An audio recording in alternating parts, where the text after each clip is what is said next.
Have you ever looked at a product or a brand and wondered how did it become so successful? Like it's something that just took off and took the world by storm. Like how does that happen? And is there something we can learn from this? One of these examples, for instance, this is a brand you probably heard of, is the 4 Hour Workweek by Tim Ferriss. And the 4 Hour Workweek, he went up ongoing, creating other books and other ideas like 4 Hour Body and different things like that. But it takes this big idea of something that's unique and kind of out there, and it connects with desire, and it's something that people really want, and creates this big idea that people grab hold of. And when people grab hold of it, then they share it with other people, and it becomes super successful. That's what happened with 4 Hour Workweek. Now the question is, did the 4 Hour Workweek, like we look at that and look at that as success, did it just kind of take off because of luck, or was it more engineered? When we see somebody being successful and we want to look at our own failures, we tend to say, oh, it's just luck that happened. And the truth is, it's probably a combination, a little bit of a combination of both, where just the right circumstances at the right time, hitting the market at the right place can make you a little bit lucky. Yes, but I believe fully that it can be engineered, and I want to break down kind of how we can do this, and that's what we're going to dig into today, and how we do this for our own brands, our own products, so that we can have a better shot at creating that really big business that's going to affect a lot of people's lives. Because the simple reality is, what you have already, and this is the cool thing, what you have already has that $1 million brand potential within it. The problem is you haven't presented it in the right way for it to actually be a $1 million business or a multi-million-dollar business. But just by tweaking how you present it, like the 4 Hour Workweek is, again, a great example. Just by tweaking how you present it, you can engineer success, essentially.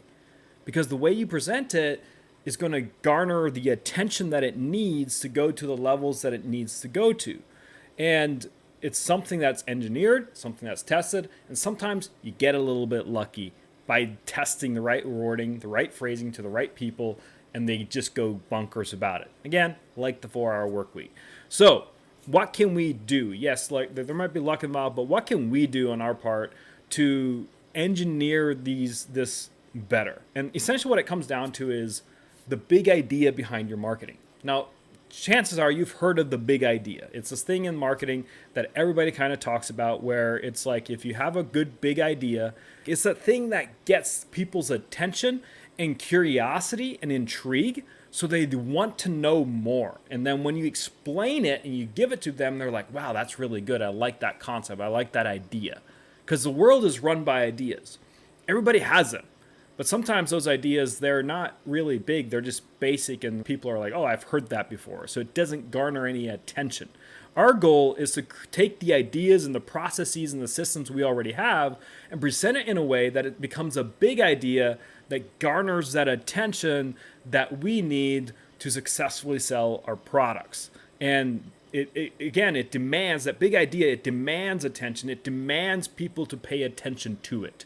And when we do that, it will be the key that will take our product from where it's at now to, well, like maybe you're limited at a certain level where you're only doing 10K, 20K a month, but to take it from that level to that $1 million level, like that big idea, just hitting that big idea, or a multi-million-dollar level, just hitting that big idea will help you get there. It will be that thing that will cause everything else to shift. Now, at the foundation of this, before we even do a big idea, you need to know your brand's positioning in the marketplace. I did a newsletter earlier where I talked about positioning. And positioning, essentially, I use a problem, culprit, solution framework where you identify what problem you're solving, what culprit you're positioning yourself against, and what solution you're providing to the marketplace. And you take those together, you just objectively look at it, and you kind of figure out your positioning in the marketplace. But then you take that and you look at what you have, your positioning, and you come up with a big idea behind it. Like, how can we present this positioning as a big idea? Because a lot of times people's positioning is pretty simple, it's pretty direct, it's pretty straightforward. It's like, oh, that makes sense. But when you create that big idea behind it, it adds the fire, the rocket fuel to that positioning, and people will really pay attention to it. It's the wording that instantly gets that attention for your brand that you need to be successful. So how do we do this? Well, there's 4 specific ways that I found of creating a big idea. Now, there might be more ways, but these are the 4 best ways that I've found. Now, the last one specifically is the one that I usually go with when I'm marketing. So let's get started with this. And the first one that we're going to go into is you want to fix your big idea around a big desire that people have. And this is a big result that people can expect when they work with you and when they work with your product and your brand and they apply what you're going to teach them. Again, it's something, it shouldn't be too good to be true because people have a BS meter. And so if you're creating a big promise that just seems way too good to be true and way out there, and people will just roll their eyes and be like, nah, I'm good, fam. Right? Because if it's like, we all heard the mantra of it's too good to be true than it usually is, right? And so we want to make sure that we don't connect with such a big desire that it seems too good to be true, that people don't pay attention to it and they just kind of keep going. And also, if it's too same as everybody else, and this is a big key with marketing, if you're saying the same thing in the same way, people are like, oh, I heard that before. And they won't, again, they'll keep scrolling and they won't pay attention to what you're saying. So with your big idea, when it comes to connecting with a big desire, again, the perfect example of this is the one that we started with earlier, which is the 4-hour work week. It's a big desire. Like, who doesn't want to only have to work 4 hours a week, right? But it's not like a 1-hour work week would be almost too much. Like, yeah, right, that's not going to happen. But 4-hour work week, I can maybe put my mind around that a little bit better. So it's not too crazy, but it is still crazy, right? It's on the edge. And that's what we want to do is when you find the right thing, your big idea should be something that's on the edge of crazy. But if it's too crazy, people won't pay attention.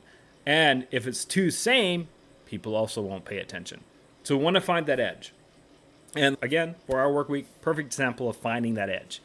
And if you look at their positioning for the 4-hour work week, is essentially this. The problem is overworking and being broke. The culprit is a 9-to-5 job. Again, it's very simple positioning, right? This is a core problem that people are dealing with. The culprit is a 9-to-5 job. The solution is to outsource your work to others so you can work as little as 4 hours per week. The solution is to outsource. That's the idea behind it. But that's positioning. If they go out and they talk about outsourcing, they write a book called How to Gain Hours by Outsourcing, it's going to get read some, but not by a lot of people. Because the big idea behind the book isn't that great. It's just kind of like boring. It's like, yeah, of course, right? So they took that same concept. Again, they're talking about outsourcing, about getting other people to do the work. And so therefore, you only have to do 4 hours a week, which makes sense, right? If they would have written a book just titled Outsourcing, How to Gain Hours by Outsourcing, they could have written the same kind of content, right? But instead what they do, they broke it down and they thought about it. They took a lot of time to think about this, and they came out with a big idea that's connected with people's true desires and what they really want. Because everybody wants to work less. Because if they can work less while making just as much money, who doesn't want to do that, right? And so that's what they connected with in the marketplace, that goal, that dream, that desire, that true desire, and a big desire with that. And they came out with a big idea connected with that desire. And for yourself, you need to do the same thing in your brand. Is like, look at your positioning. It can be a simple positioning, but you look at it and like, okay, if I help people do this, what's going to be the thing that they're going to experience at the highest level? Or that they can justify and say, oh, I can kind of believe for that. Again, if it's too crazy, they won't believe for it. So what's that one thing for your brand that you can do? Again, take time to brainstorm. This is going to take some thinking. And that's the thing. That's why most brands don't make it, is because they don't take enough time to think about these things. They don't take enough time to create that big idea. And so it doesn't really happen. It doesn't connect with people at the deep, emotional, raw level. So take time to think through, like, what are some big desires that you can connect with, big promises with those desires that you can connect with in your industry and share in a way that, again, not too crazy, but a little bit crazy, and not the same thing that everybody else is spouting. If it's the same thing, because nobody else mentioned 4-hour work week. It was a new idea. It was new, and it was fresh, and it was not just the same thing everybody else is spouting. Again, in the online market space, if you're doing offers based on making money, there's a lot of promises out there, and usually most of them are pretty much the same thing. If I can't help you do X, then you don't pay. Like something like that, which that's a normal pitch that a lot of people use, and it's not really a good pitch because everybody's using it. See, if something's new and you're the first one using it, then you're going to be in the marketplace and people are going to pay attention. But if it's something you're saying the same thing that's been said over and over again, people are like, oh, I heard that before, and they won't pay attention. So make a list, brainstorm some ideas, connect it with a big desire. That's the first way to get a big idea, is to connect it with a big desire and a kind of a big result that you can get people. The second thing that you want to do, the second way to do it, is you can go with a big culprit. And this is another way to create a big idea is around the culprit, is to focus on the culprit that you're positioning yourself against and really create a big idea around that. And this is where you can give the culprit a specific name that stands out and it connects with people and it connects with their avoidance mindset where they want to avoid the culprit, right? And a good example of this is something like Pepsodent toothpaste. Pepsodent toothpaste, it's something I think I mentioned in the previous newsletter about positioning, but their positioning is essentially this. Problem is yellow teeth, gum disease, and rotting teeth. That's a big problem that people have in the marketplace. And by the way, Pepsodent toothpaste was in the 1920s, so this problem was more intense back then because people didn't brush their teeth every day. So the culprit was the built up gunk from your food. So essentially, if you eat food and you drink liquids, then that gunk will build up in your mouth and on your teeth, and it will actually turn your teeth yellow. It will go into your gums and cause gum disease, and it'll cause rotting teeth. And then the solution was to brush your teeth daily with Pepsodent. Simple solution, right? So that's, again, simple positioning, but for a long time they thought about it because they really wanted to stand out and really define this culprit. And so they took this culprit idea and they gave it a name. They came up with a cool name and they called it the film on your teeth. The film was the big idea. Basically what they did is they ran ads that basically said, when you run your tongue over your teeth, you're going to feel this film. And so people naturally, if you see that, you're going to run your tongue over your teeth, right? And so when they did that, they felt this film on their teeth. And then they explained to people, hey, this is what the film was. This film is built up gunk from the food that you're eating and the liquids that you're drinking that's causing all these problems. So how to solve that problem? Buy Pepsodent and brush your teeth daily with it. It's a simple message, but the big idea was the film on their teeth. Again, they thought long and hard on this to come up with a name, a new way to define the gunk, the build-up gunk on your teeth, and they call it the film. So another example of this is Allstate, where they did something similar. Now, they made a whole character out of this, where it's mayhem, right? We all know the Allstate ads. It's mayhem. And so their culprit was, they gave it a name, they gave it an identity, they created a character out of the culprit, and they called that character Mayhem. And this is all their ads do, is they talk about how mayhem will cause all these problems, and then they take care of the problem. And that's kind of their positioning. It's pretty simple, right? But they created a character, and they gave that character a name, so their big idea is Mayhem, the character Mayhem. Kind of cool. And it works really well. They do really well with that. I actually am signed up for Allstate, which is kind of funny. So think through it. How can you take your culprit that you're positioning yourself against and come up with a big name for that culprit to really call out that culprit? And again, depends on what marketing you're doing. This might not be the right way to do it and go ahead with this, but still brainstorm. If your goal is not to really call out something huge in the marketplace, but it's more something just fundamental that you're calling out, you might not find a great way to display it. But think about it. Is there a way that you can call out your culprit and come up with a new name for your culprit that people are like, oh, wow, that's me. I suffer with that. Because if you call out the culprit and people are like, oh, that's me, and they identify with that culprit being in their life, then they're more likely to actually buy the thing that you're selling. Make sense? So that's the second thing that you can do. The first thing, again, connect with the big desire that people have. The second thing is to really connect with the culprit and give the culprit a new name, an identity that people are like, wow, I have that. I deal with that. And if you connect with what people are really dealing with, then, and they have that culprit in their life, then they're going to be more likely to pay attention to you and buy the thing that you're selling.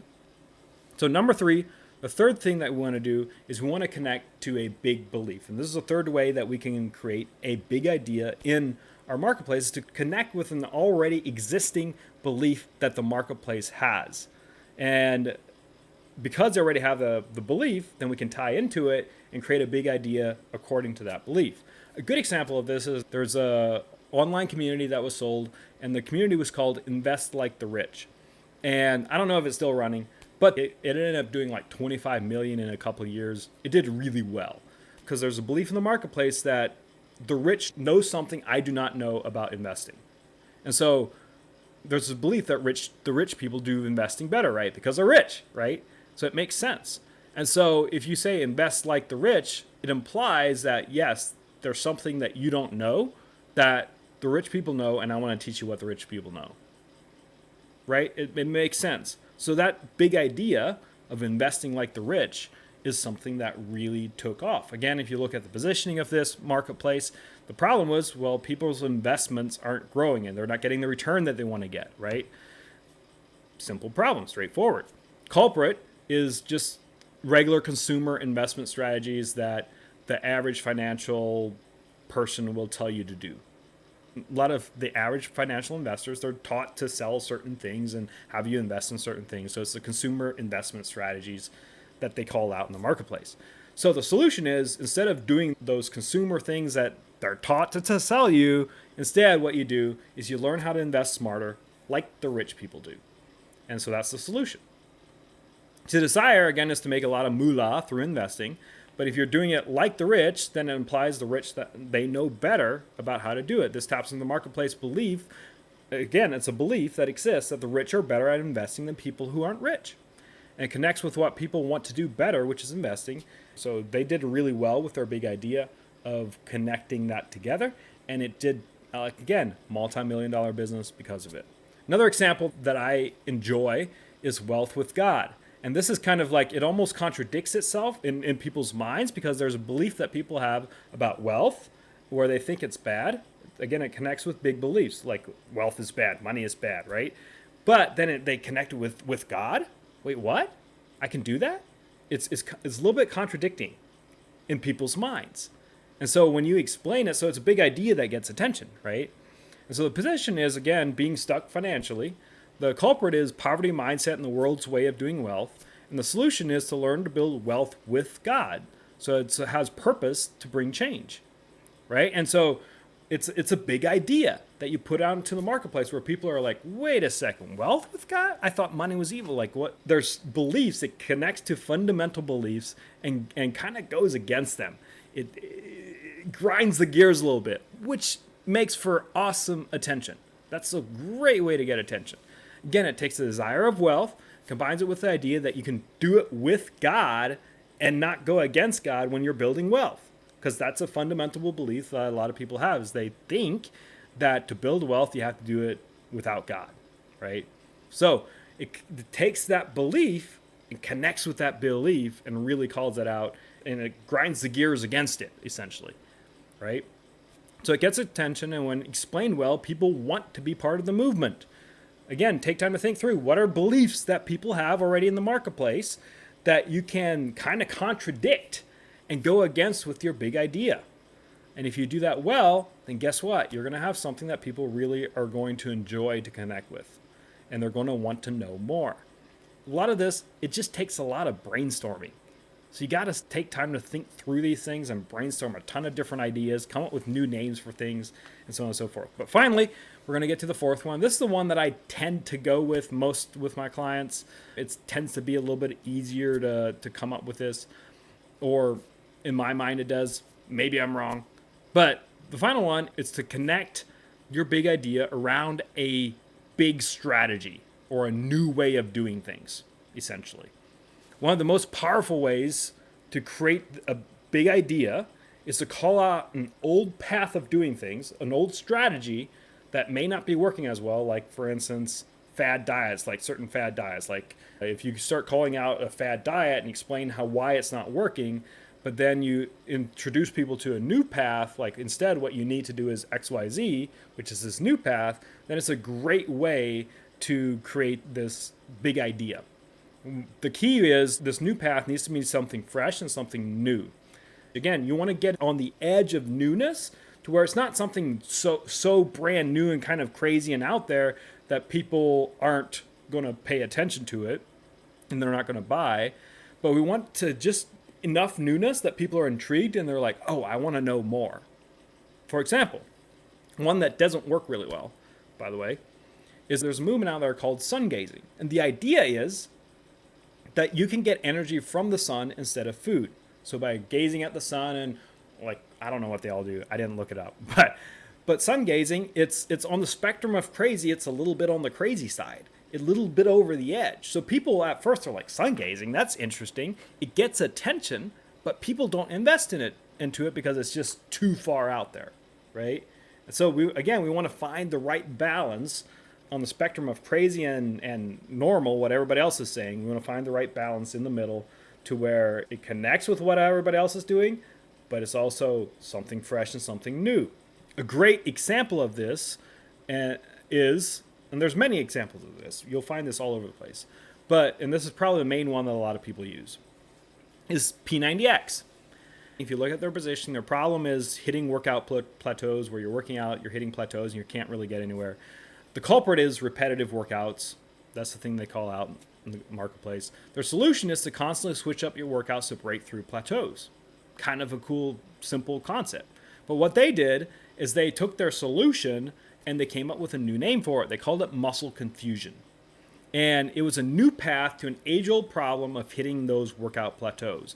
By giving it a cool name, a new way of presenting it, it garnered even more intrigue. It got a lot of attention because they talked about, hey, the reason you're dealing with this problem is because you're using repetitive workouts that are keeping your muscles in the same place in the same way all the time, and so therefore it's not working. So what you need to do is you need to switch up your workouts. You need to use the thing that we call muscle confusion. And this is how muscle confusion works. They explain the science behind it. They explain why it works, how it works, et cetera, et cetera. And so therefore you're fully bought into this new thing, because muscle confusion, nobody has ever talked about muscle confusion, those words specifically, because it's a new way to present an age-old idea and solve an age-old problem. So that's what they did. And muscle confusion worked really, really well. They called out old paths of typical traditional working out methods, and they invited people to a new path, which is the muscle confusion path, which is P90X as a solution.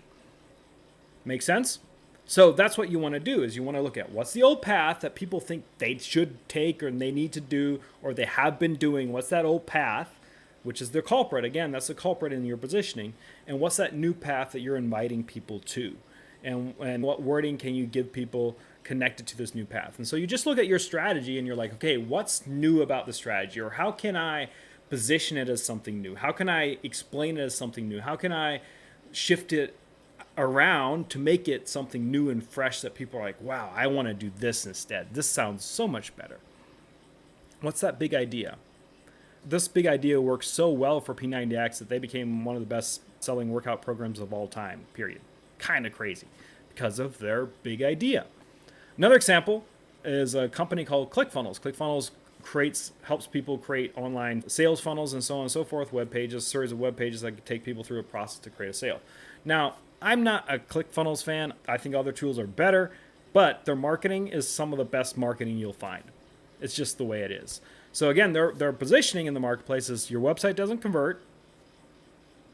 So you're not converting visitors into sales. That's a problem, right? Their culprit is confusing websites. It's the one thing that they call out in their marketplace is confusing websites. And their solution is, hey, you should build sales funnels that lead to a sale. Now, the sales funnel idea wasn't new when they brought this out. It was something that people already did and they understood and they knew how to do, right? But what they did is they dug deeper into that solution and they came up with a new path. What they did, they came up with a big idea called funnel hacking. And funnel hacking is probably the thing that made them a $1 billion company. Funnel hacking did. And the concept of funnel hacking, which is crazy. It's a big idea. And when they explain the idea, which is simply just to model what other people are doing in their funnels and what works, model what works, use it for yourself in your funnel, and then you're going to make money. But the idea behind it works so well because funnel hacking, people are like, okay, what is funnel hacking? Like, how's that going to help me? And it's curiosity. It creates this curiosity. It's a new path, right? They presented it as a new path. And then so the people dig deeper. They want to know more. And then they explain it and people are like, oh, that makes so much more sense. Oh, I got to do that. And so now they're thinking about ideas of how they can do it. And it works really well. It's a simple strategy positioned as a new path that creates a big idea. That's it. It's simple. Again, ClickFunnels is one of the best selling funnel softwares for a long, long time. I don't think they are currently number one, but they used to be. Again, I don't recommend them. I think there's better solutions, but they did incredibly well when it comes to creating their big ideas and presenting it to the marketplace. Again, take time to think through your strategy. What are the different elements of your strategy that make it work? And how can you present it differently as a new path where it's a little bit out of the norm, but not so far out of the norm that people won't pay attention? How can you present it that way? And is there a wording that you can use to define it? Again, one thing you'll notice from this, like muscle confusion, funnel hacking, it's new wording. And just by presenting it as a new path with new wording, it gets attention because it's something that people haven't heard before. If it's the same thing that people have heard over and over again, they won't pay attention. And this is the number one reason that people's, even good products, really good products and services don't sell, is because they sound the same as everybody else. So you don't want to sound the same. You want to set yourself apart and by using new wording and coming up with a big idea. So all in all, when it comes down to this, here's the reality. In the beginning, when you're first launching something, you don't need a big idea. You just need to help people and then show people how you can help them. But when you're growing and you really want to grow well, you're going to need a big idea. To go from 6 figures to 7 figures to 8 figures, you're going to need a big idea. A big idea is going to help you get there. And from the big ideas that I shared, a lot of these big ideas, we can look at that and be like, oh, that's incredible. I need to create this for my offer and all this stuff. But you got to realize the truth of it. Many of these took many, many years to get right. But once they got right and they presented it to the marketplace loved it and they shared it. It went viral because they got it right. And so here's the simple reality. Here's how it works. Start 1, just brainstorm a ton of big ideas. Then 2, pull some of those 3 to 5 best big ideas, the ones that are like, oh, this is really cool, that you came up with, and simply test them out. That's as simple as you need to do. Test out the big ideas. And when you create posts around those big ideas, they'll gain traction. People will be like, oh, this is an interesting concept. I like this concept. Oh, this is a new way to think about it. Oh, I didn't think about it this way. Oh, wow, I like this. And when people really start responding to you on a big idea, you can work with it and make it bigger. Go deeper into it. Make it part of your journey. Like funnel hacking, for instance, for ClickFunnels wasn't the thing that they came up with right away. It took a while to come up with that. But once they got it, people really connected with it. In fact, they made it a whole movement around it where the funnel hacker movement, where it was like an identity. They created an identity around it. And it worked really, really well. So that's what we want to do. Again, the key is to just try stuff until it hits. Like that's marketing 101 is you come up with big ideas and you present the big ideas to the marketplace. You see how the marketplace responds. You get feedback. You learn from it. You reiterate and make it better. Marketing 101. You try stuff. And eventually stuff works. Now, by engineering and thinking through these things correctly, you can shortcut that journey. And that's what I want to help you do. That's what I help people do is shortcut their journey by engineering things better. Their customer journeys and their messaging, their customer journeys, if you engineer it better, you're going to shortcut your process.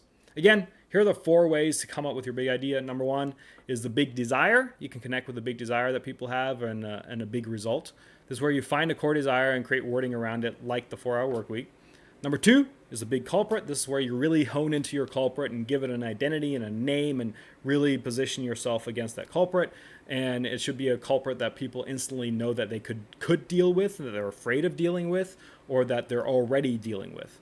And this is like the film on your teeth or mayhem from Allstate. And mayhem is something people don't want to deal with, right? But they're afraid of dealing with. They're really afraid of it. It's a big culprit. Third thing is a big belief. This is where you connect your big idea and attach it to a current belief in the marketplace that people have, where if it's a very strong belief that people have, and then you position yourself a little bit maybe against that strong belief, or you align with that strong belief.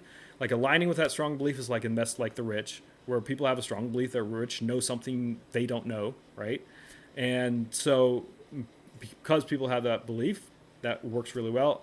Or if you're positioning yourself kind of like grinding against the core belief, like a core belief of money and God, like those things don't seem to go together, But if you actually have a message that shows how they actually go together and do well, and then use the wording wealth with God, like it almost seems contradictory. So people are like, oh, I got to know more, right? Or how does this work? Oh, wait a second. Like it creates a response to people because it connects to a very deep rooted belief that people have. And it might be a subconscious belief like the rich know better, right? I'm missing something. So that's the third way. The fourth way is you just connect with your strategy, and you make it a big idea around the strategy that you present to people. You come up with new wording for it, and you position it as something that's a little bit off of the normal beaten path, but not too crazy that people don't pay attention to it. And just by creating that kind of newness, you end up creating something that people really want to be part of. It's going to set you apart. So this is essentially the way to build a 7-figure, 8-figure business, is simply by coming up with better big ideas and presenting it to the marketplace in a way that people pay attention to it. So I would love to hear if you have some big ideas for your business and want some feedback. I would love to hear them. Put them in the comments.